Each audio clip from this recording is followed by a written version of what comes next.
Iniciar hoje uma série de exposições. Hoje será o primeiro capítulo dessa série no livro do profeta Jonas. Então quero convidar você a pegar aí a sua Bíblia e lá no início, pode ir lá no início, lá não é em Gênesis, tá? Pode ir lá no sumário, vai lá no sumário, vê aí onde está Jonas aí na sua Bíblia. Eu fui mais inteligente, já marquei aqui na minha, então eu já estou com o marca-página aqui, mas você pode olhar no sumário, encontra aí Jonas, profeta menor aí da sua Bíblia. E nós vamos aprender sobre este personagem e ver o amor de Deus por meio da vida de Jonas. Jonas, capítulo 1, nós vamos ler todo o capítulo da palavra de Deus. Você que está com Bíblia de papel vai ter mais dificuldade, evidentemente, né? Quem está com celular, eu tenho certeza que um dia Cristo fará uma obra no coração dessa pessoa e ela se converterá. Amém? Brincadeira. Vamos lá, então, ler o texto da palavra de Deus. Se você não conseguiu encontrar aí ou ainda está procurando, tem na projeção. Nós vamos aqui ganhar tempo. Diz assim, Jonas capítulo 1, versículo 1 em diante. Veio a palavra do Senhor a Jonas, filho de Amitai, dizendo, dispõe-te, vai à grande cidade de Nínive e clama contra ela, porque a sua malícia subiu até mim. Jonas se dispôs, mas para fugir da presença do Senhor para Tarsis. E tendo descido a Jope, achou um navio que ia para Tarsis. Pegou, pois, a sua passagem e embarcou nele para ir com eles para Tarsis, para longe da presença do Senhor.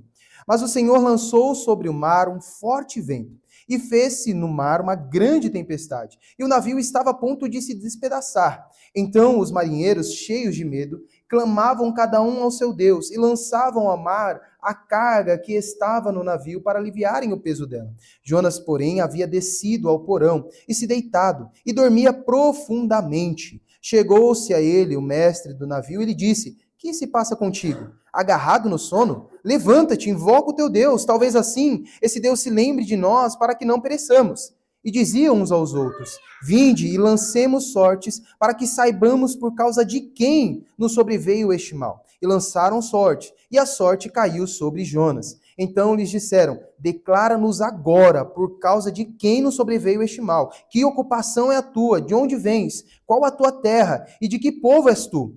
Ele lhes respondeu, sou hebreu, temo ao Senhor, o Deus do céu, que fez o mar e a terra. Então os homens ficaram possuídos de grande temor e lhe disseram, que é isso que fizeste? Pois sabiam os homens que ele fugia da presença do Senhor, porque lhe havia declarado. Disseram-lhe, que te faremos para que o mar se nos acalme?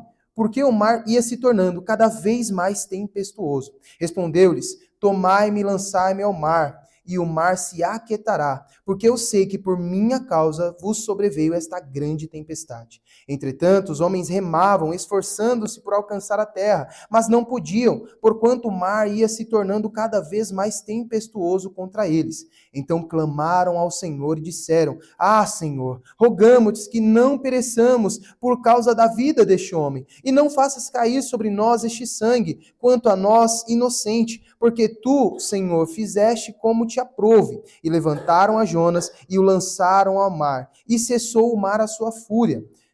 Temeram, pois, estes homens em extremo ao Senhor, e ofereceram sacrifícios ao Senhor, e fizeram votos. Deparou o Senhor um grande peixe, para que tragasse Jonas, e esteve Jonas 3 dias e 3 noites no ventre do peixe. Vamos fazer mais uma oração? Feche os seus olhos. Senhor Deus e Pai, nós somos gratos. Gratos porque o Senhor nos deu o privilégio de poder estar na tua casa, para ouvir a tua palavra. Senhor, que nós então aprendamos aqui os teus preceitos, os teus mandamentos, a tua vontade para nós. Que sejamos homens, mulheres, adolescentes, pessoas que vão ser transformadas por ti. Que esta palavra alcance cada coração, cada um. Em nome de Jesus nós pedimos e te agradecemos. Amém.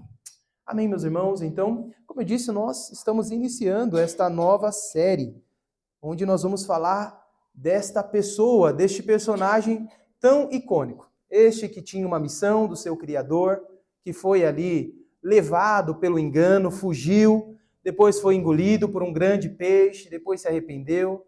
E aí alguns pensam, nós vamos falar de Pinóquio? Eu nem sabia que Pinóquio estava na Bíblia. Não, não é. É outro que será engolido também por um grande peixe. Jonas nos ajuda a entender muito a nosso respeito. Mas mais ainda, um tesouro precioso. Jonas nos ensina muito sobre a graça e o amor de Deus. Essa série chama Subversão e Graça, e subversão mesmo de destruição. Nós vemos em Jonas a destruição, mas também vemos em Jonas a graça de Deus. A palavra de Jonas para Nínive era sobre destruição, mas também houve graça do Senhor. Então nós vamos hoje aprender sobre a fuga.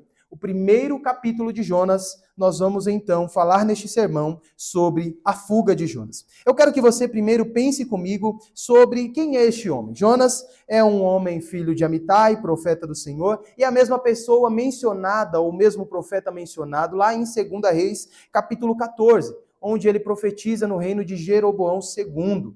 Ele foi ativo durante este reinado. E ele até profetiza a expansão do reino para Jeroboão, o rei daquele reino em Israel, o reino do norte. E o reino do norte conquista muitas coisas.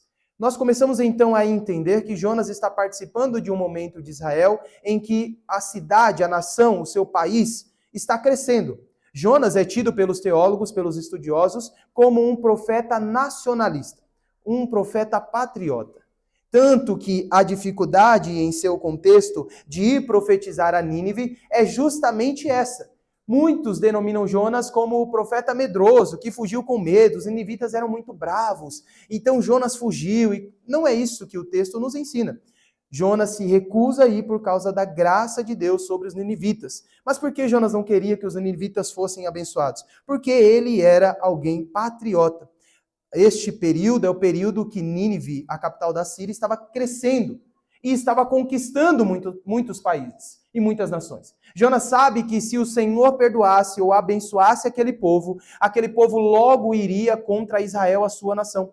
Então Jonas, que é um dos únicos aqui, uns 4 ou 5 profetas que receberam a missão de profetizar externamente fora do seu povo, Jonas agora vai profetizar a graça de Deus. E ele não quer profetizar, porque ele tem a sua própria intenção quanto a Nínive. Quando nós vamos falar de fuga, meus irmãos, nós vamos falar sobre conflito. Jonas fugiu por causa de conflito.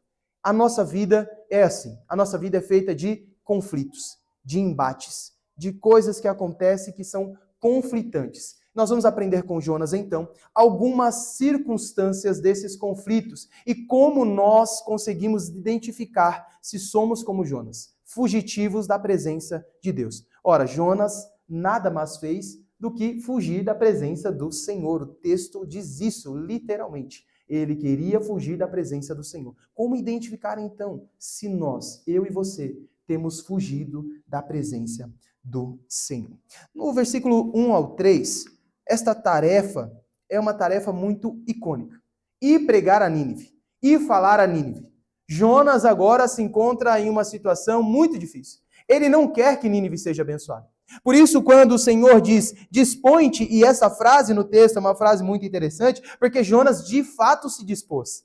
Veja que ele se dispôs, mas não para obedecer ao Senhor, mas para fugir da presença do Senhor. Para correr da presença do Senhor.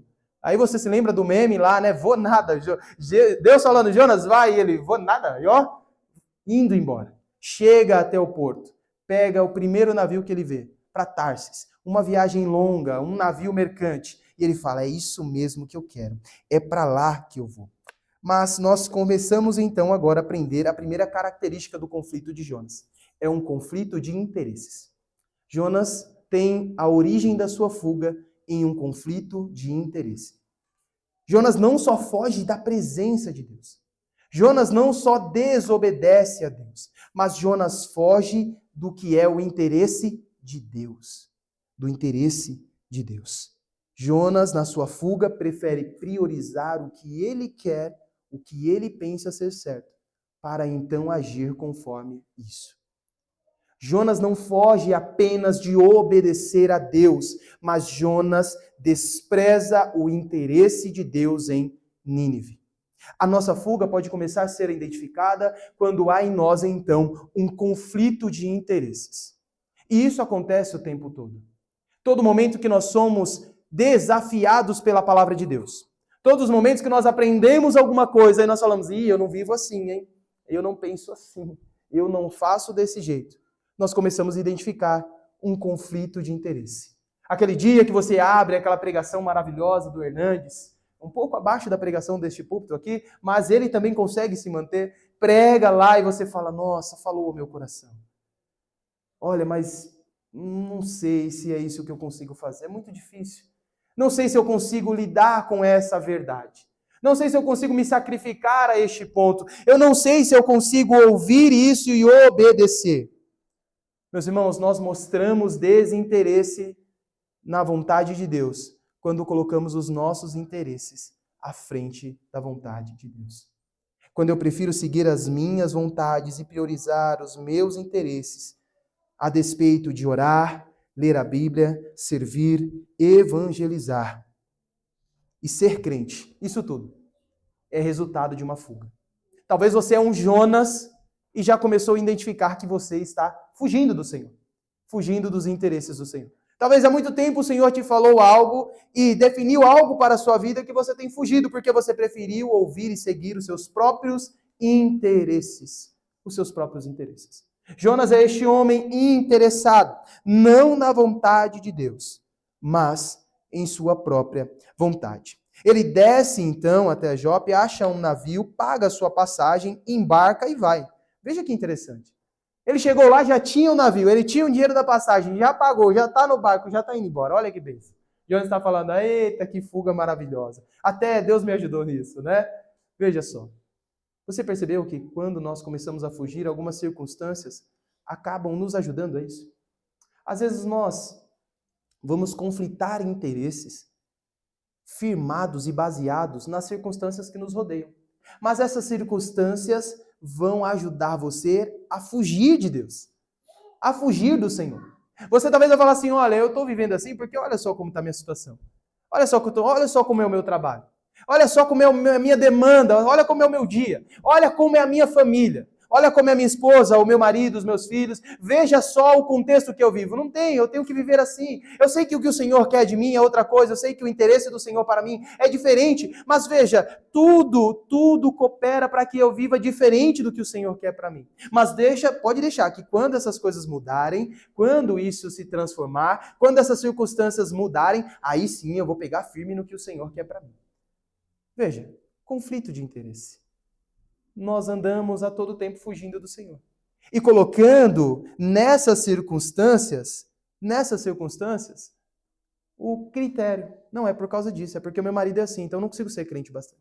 Não, é porque a minha esposa, você não conhece, minha esposa é assim, então eu não consigo ser crente. Não, é porque, olha, não dá, eu tento e tento, mas você vê como está o Corinthians, eu não consigo ser crente, eu não consigo. A gente precisa parar de dar desculpa. Nas circunstâncias. Jonas chegou ali, tinha o dinheiro da passagem, tinha o barco para Tarsis, uma viagem de mais de um ano, um navio mercante onde ele conseguiria ficar ali isolado, escondido. Falou, é aqui mesmo, está dando certo, é isso que eu quero. Mas ninguém foge do Senhor para sempre.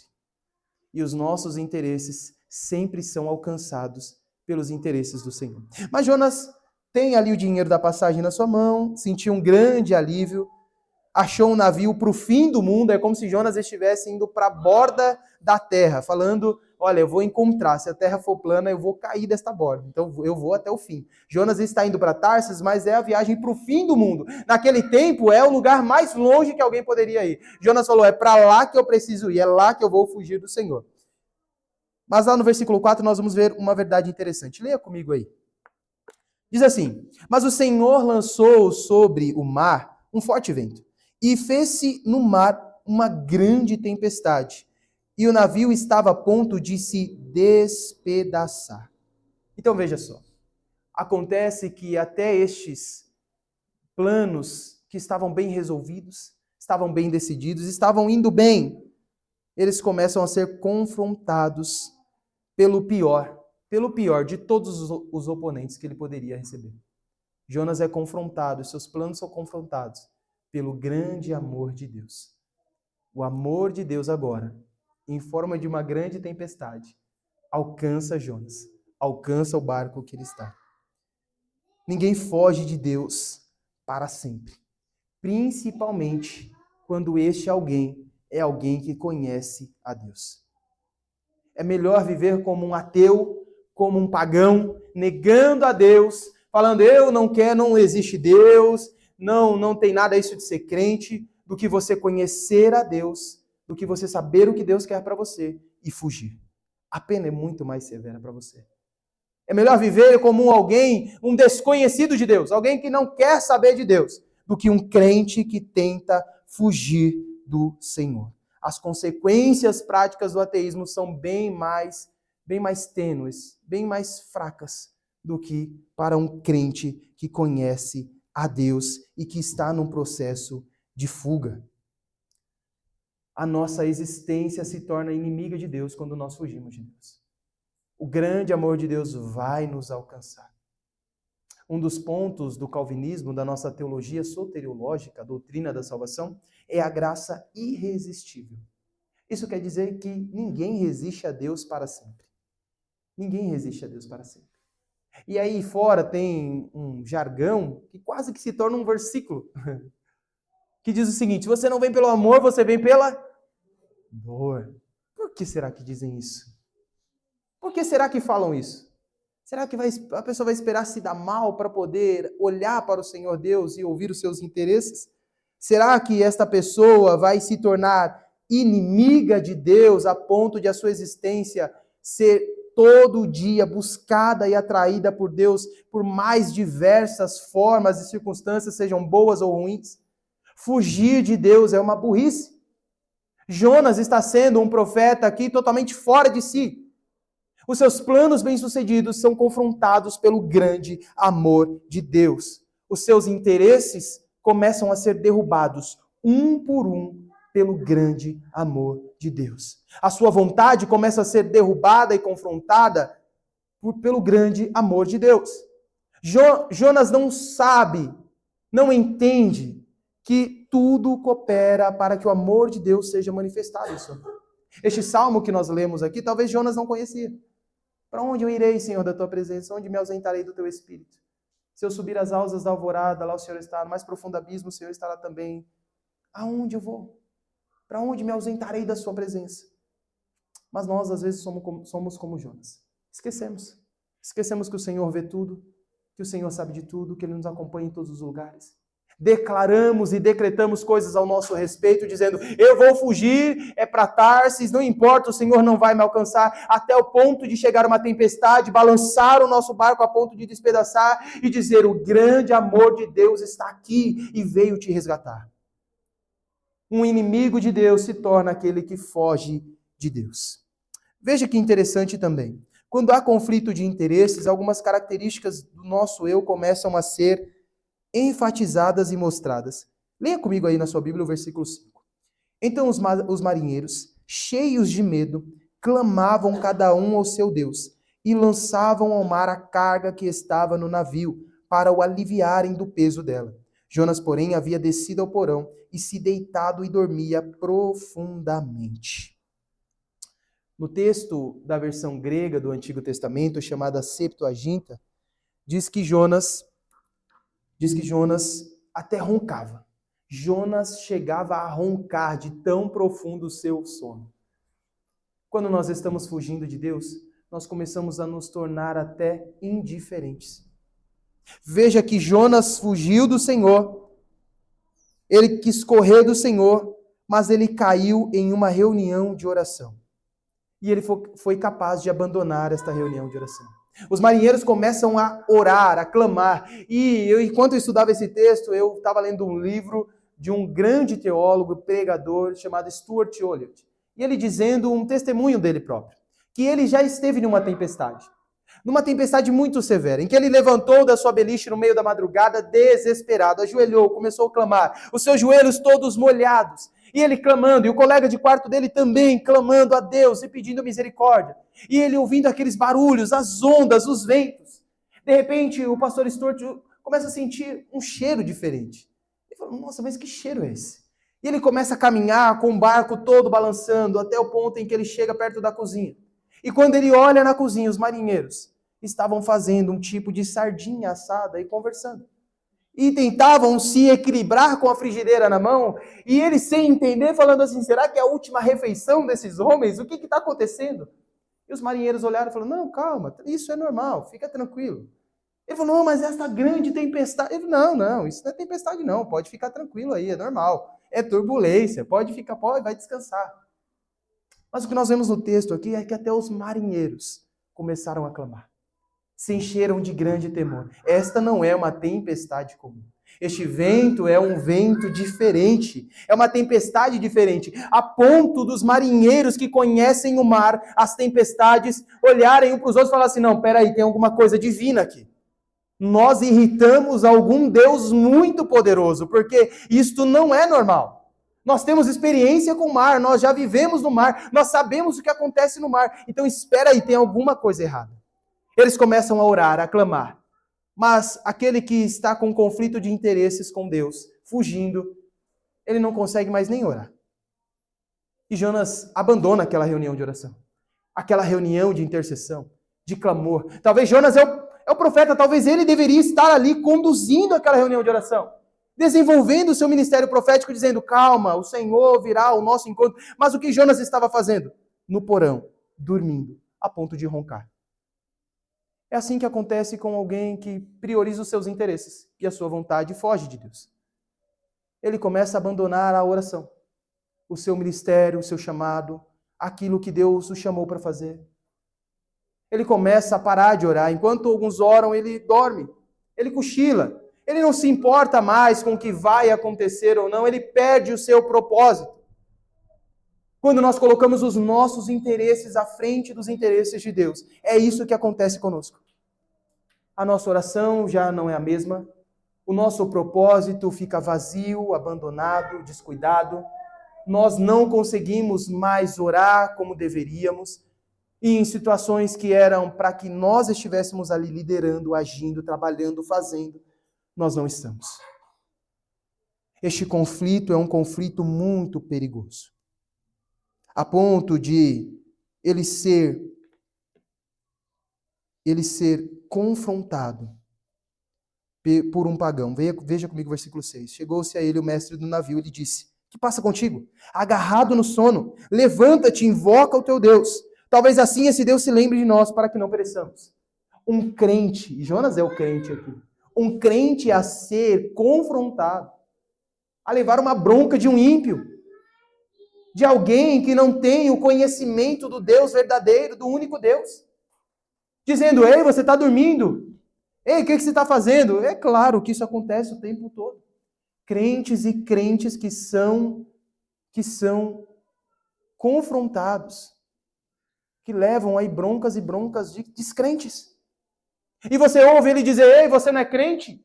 Mas você que é crente, não... Veja só, esta é a situação da nossa condição. Porque isso nos ensina uma outra fuga e um outro conflito.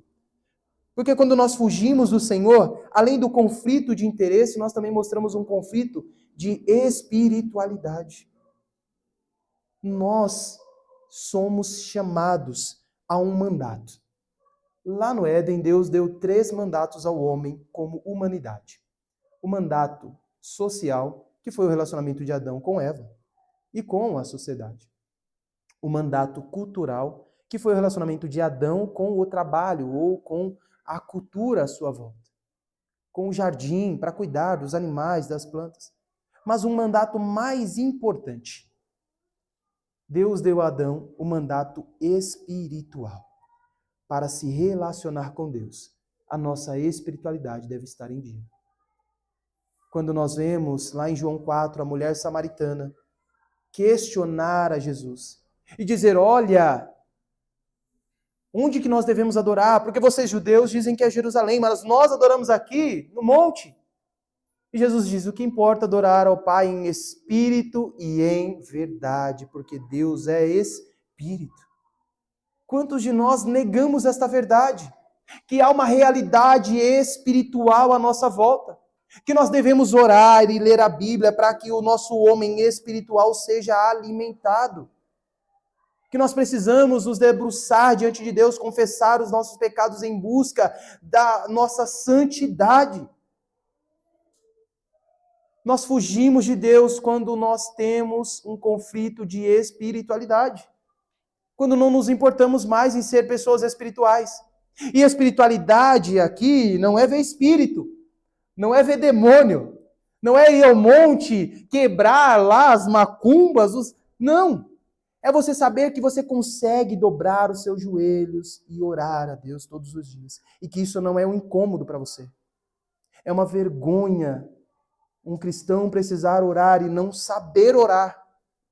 É uma vergonha você não conseguir em sua casa fechar os seus olhos e ter momentos de confissão de pecados, de agradecimento por tudo que Deus faz na sua vida. Ensinar os seus filhos a orar, ajudar o seu marido, a sua esposa na sua vida espiritual, a ler a Bíblia. Um cristão hoje superdotado é aquele que lê a Bíblia uma vez por semana. Não, isso é muito crente. Olha, uma vez por semana, olha só, gente. Não podemos ser esse tipo de crente. Isso é fugir de Deus. Não, Everton, mas eu vou para a igreja toda semana, estou lá. Toda semana, todo domingo, eu estou lá. Mas se você só vive pelos seus interesses e você não consegue ter a sua espiritualidade saudável em dia, você consegue ver uma reunião de oração e falar, não, bobagem isso aí, deixa que o pastor ora lá. Se você consegue ver um culto de oração e falar, não, quando tiver muito louvor e muita palavra, o Hernandes, aí eu vou lá. Um conflito de espiritualidade. É Jonas.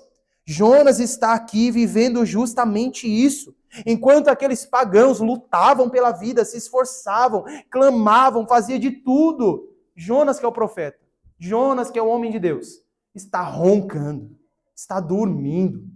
Veja só. E aí acontece aquilo que nós já sabemos. Lançar sorte era uma prática comum no Antigo Oriente, era comum. Até os próprios judeus tinham Urim e Tumim, que de vez em quando eles lançavam sortes, e foi dado pelo próprio Deus.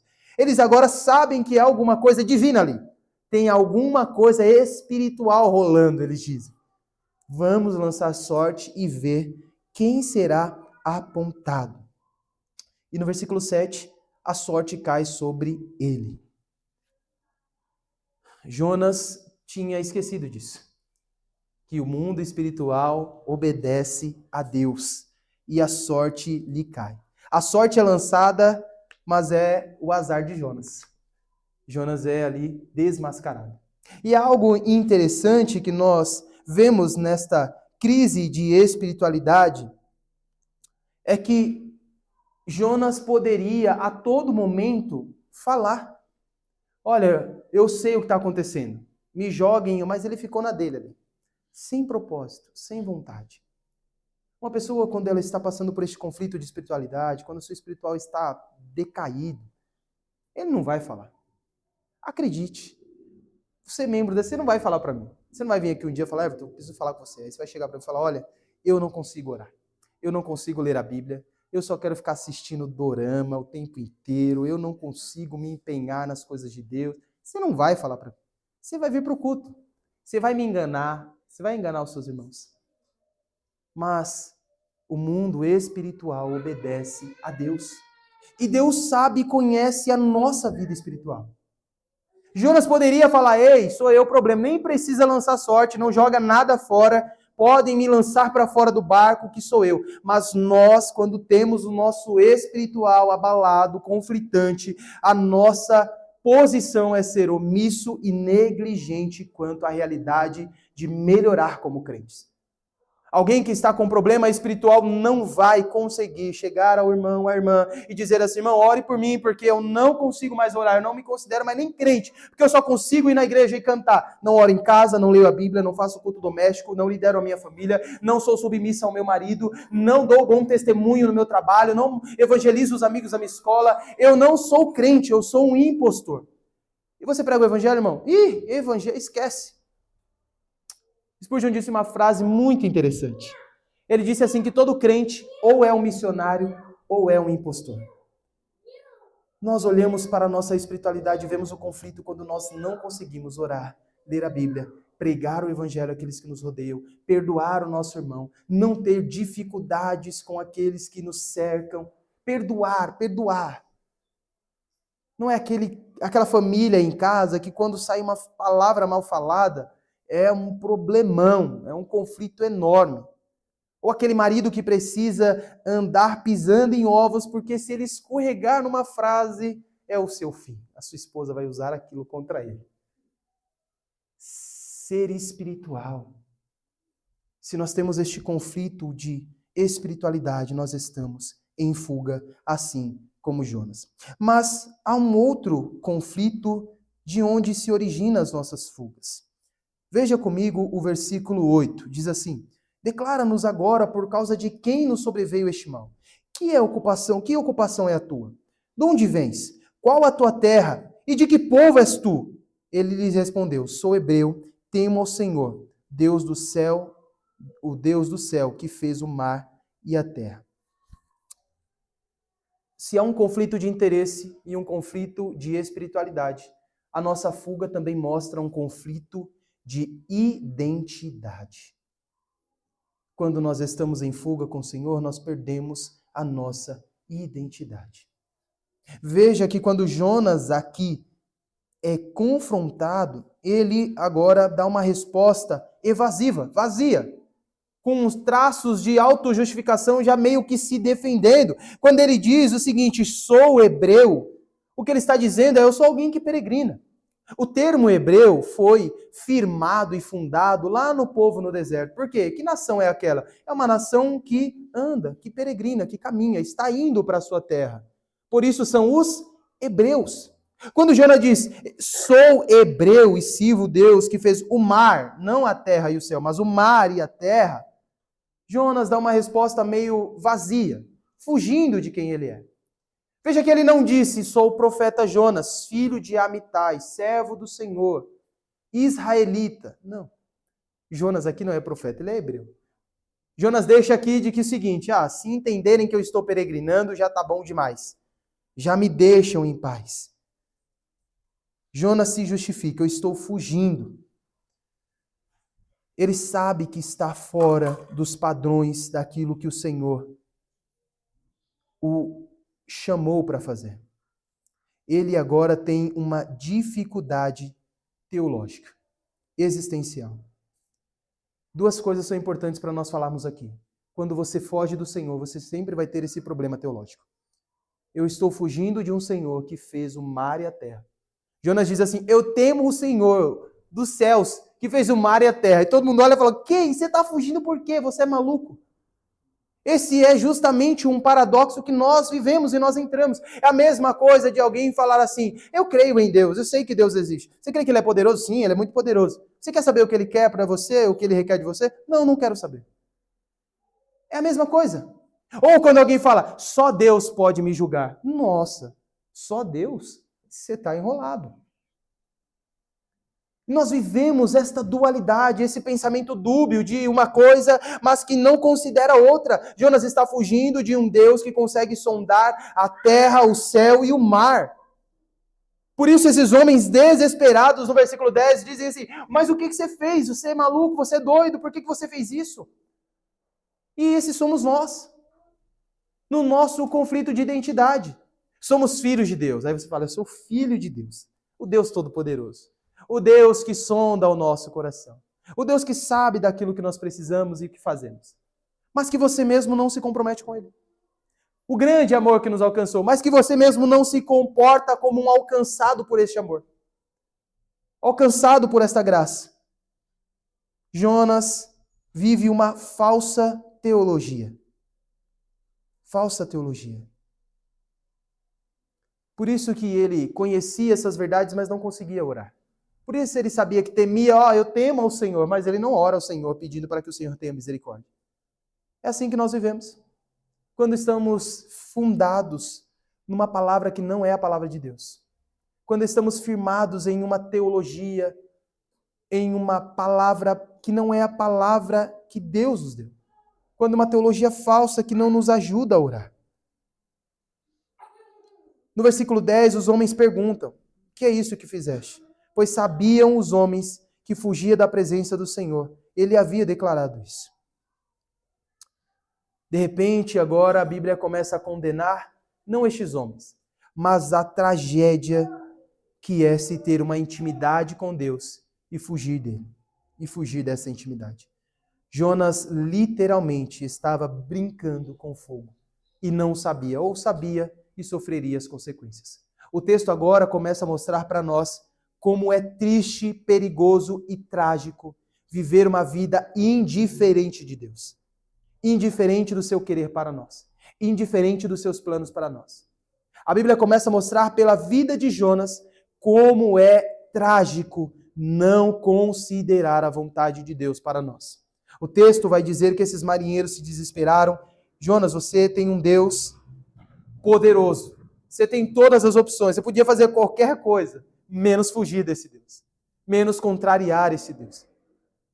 Lá no livro de Jó, capítulo 42, versículo 2, Jó vai dizer: Senhor, bem sei eu que tudo podes, e nenhum dos teus planos podem ser frustrados. Não adianta nós corrermos, fugirmos, mas o Senhor sempre nos encontrará. O versículo 11 começa agora um diálogo muito interessante, já caminhando para o nosso quarto e último ponto. Agora, este Jonas é consultado ao que deve ser feito. Leia comigo aí. Que te faremos para que o mar se acalme? Porque o mar se ia tornando cada vez mais tempestuoso. Jonas responde: Tomai-me, lançai-me ao mar, e o mar se aquietará, porque eu sei que por minha causa vos sobreveio esta grande tempestade. Aqui, Jonas assume o fato de ser o culpado. Eu queria abrir um rápido parênteses aqui para uma aplicação bem superficial, mas muito importante. Esses homens não têm nenhum tipo de relacionamento com Deus aqui, com o nosso Deus. O capitão do barco não tem nenhum tipo de contato. Mas eles iam todos perecer, porque eles deram abrigo a um fugitivo. Eles iam todos ser despedaçados, porque no seu barco havia alguém ali que estava fugindo de Deus. Nós podemos tomar dois lugares rápidos aqui. Aqueles que dão entrada em nosso barco, pessoas que são fugitivas de Deus. E não é o caso de você ajudar alguém, mas é o caso de você ser orientado por pessoas que estão distantes do Senhor. Ser aconselhado por pessoas que estão fugindo do Senhor. Pessoas que não têm intimidade com Deus, que não têm nenhum contato, uma vida com Deus. E ela ser o seu porto seguro, aquele que você vai consultar. O que eu devo fazer agora? Orar ou sair? Sai, vai viver a vida. Deixa esse negócio de igreja, dá um tempo com isso aí. Você só vive em igreja também. Dá um tempinho, vai descansar, vai cuidar da sua vida, vai se divertir um pouco. Às vezes nós damos entrada, ingresso para o nosso barco àqueles que o afundarão. Mas nós também podemos ser a segunda pessoa aqui. E é nessa que eu acho mais importante trabalharmos. Nós podemos ser os Jonas.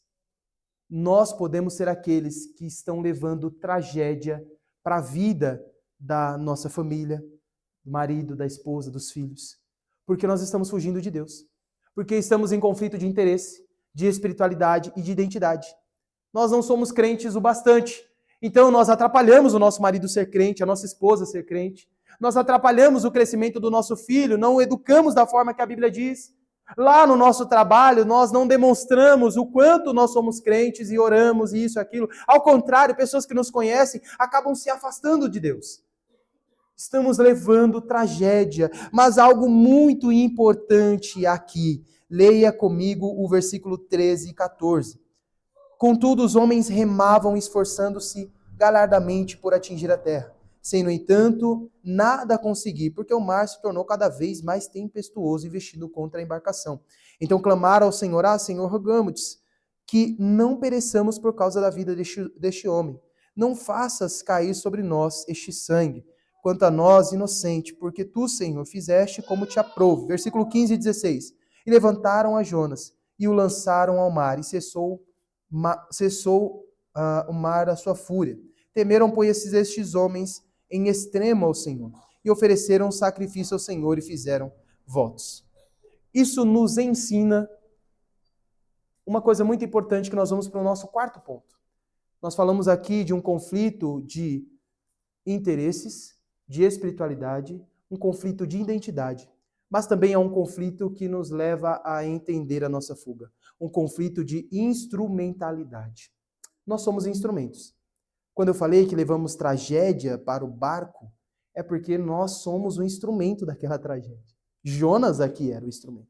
Mas veja que quando Jonas confessa o seu pecado, na ironia desta história, quando ele vai fugir da sua missão, quando ele vai fugir do seu chamado, daquilo para que ele foi chamado como instrumento, ainda assim Deus o usa. Porque estes homens aqui acabam se convertendo ao Senhor. Veja o que acontece, eles começam a orar.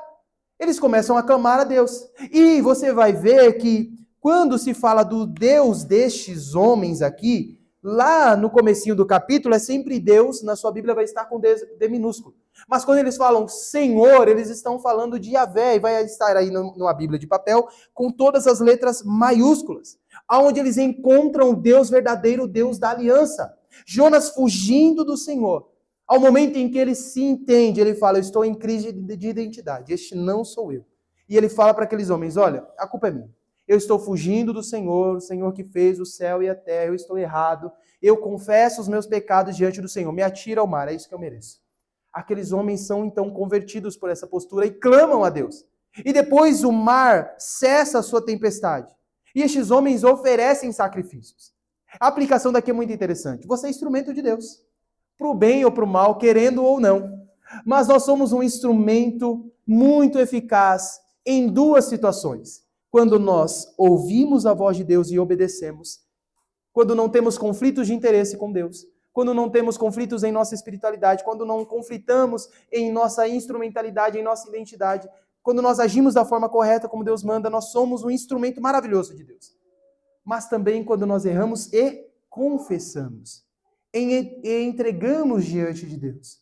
E falamos assim, não, eu estou errado.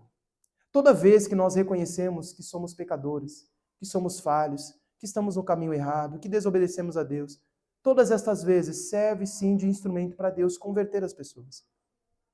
Um grande evangelista vai dizer que o evangelho é um mendigo dizendo ao outro onde encontrar pão.